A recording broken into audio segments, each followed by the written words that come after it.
Oriental is like Nasa north, kabila yun, right?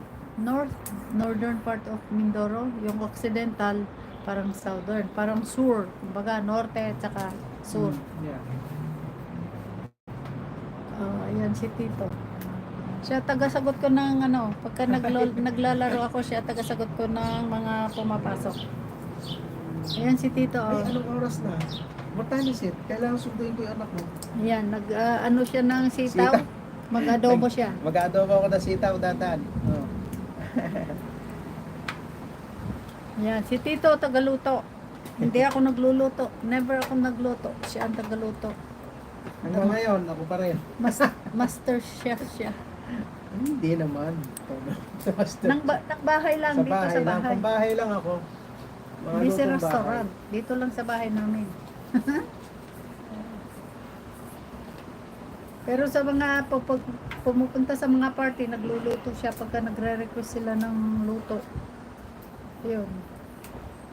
Gustong-gusto nila yung luto niya ng ano, pinapaitang bakla. Pinapaitang bakla. Kasi yung ano, yung papait niya is hindi naman yung tunay na papait napait ng ano. Oo, hindi katulad ng papay talaga na maraming laman loob. Oo, Na kung kagaya ano, sa hindi. Pilipinas na Simple lang fresh yung aking na pait. pinapaitan. May nabibili naman kasi, di ba yung nakasasye na pinapaitan na ano, pang Mix. halo. Yun Anong lang. oras na? At susunod ko yung anak mo. 3:23. Oh, maalis ako ng 3:35. Kasi kahapon maaga siya eh. 51 lang, ando na siya eh. Tumawag sa akin on the way na ako. Andito na ako. Dick, you can be here around in 5 minutes? Nga, Ay, ikaw five. Tantan, may mga anak na?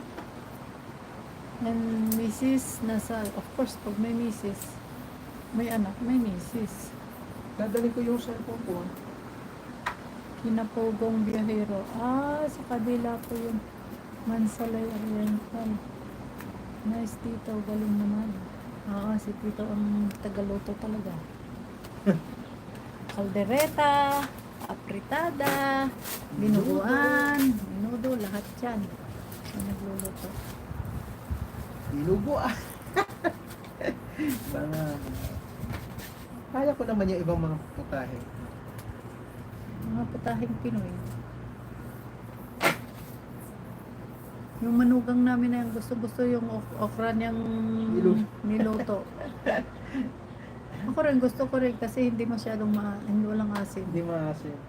Pag may asim, ayoko. Ayun. Kontrolado yung asim eh.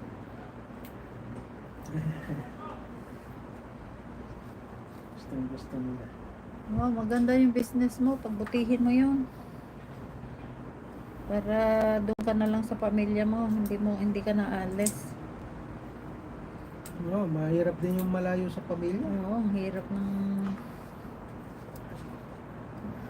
Di ba nung Maganda yung kapiling mo yung pamilya mo.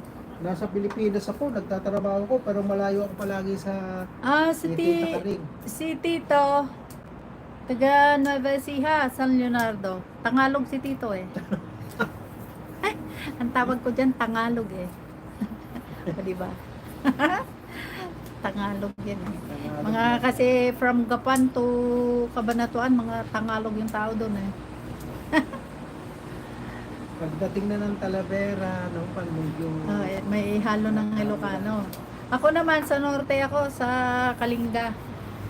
Between ng Cagayan at saka Ilocos. Tingnan niyo yung mga taxi dito. The taxi. Parehas din naman yung Sino taxi. yung nakataxi? Nawawala yung taxi. Kasi itong ano namin is dead end. Simple lang. Doon pala pupunta. Sa may bahay. Ay yung ano, laging kumukuha ng wheel trans. Ayan na yung apo ko. Yung lalaki na nag-graduate kahapon. Ayun nga, ano. Wait lang. Ay, hindi.